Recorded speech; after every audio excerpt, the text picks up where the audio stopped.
உங்கள் வீட்டில் உள்ள 2 பொருளை வச்சு ஒரு டிஃப்ரெண்டான டெசர்ட் பண்ணலாமா?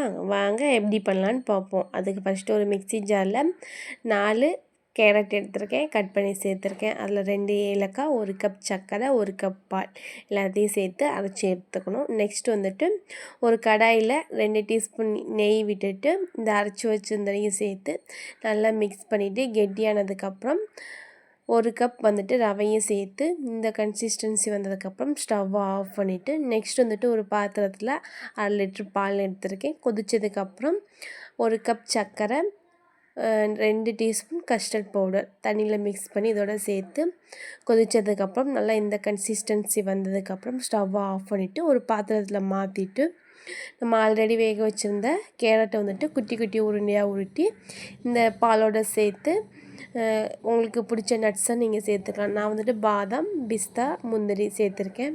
இதோட நல்லா மிக்ஸ் பண்ணிவிட்டு கூல் டவுன் பண்ணி சாப்பிட்டிங்கன்னா கண்டிப்பாக உங்களுக்கு ரொம்ப பிடிக்கும். ரொம்ப டிஃப்ரெண்ட்டாகவும் இருக்கும். டேஸ்ட் வந்துட்டு அல்டிமேட்டாக இருக்கும்.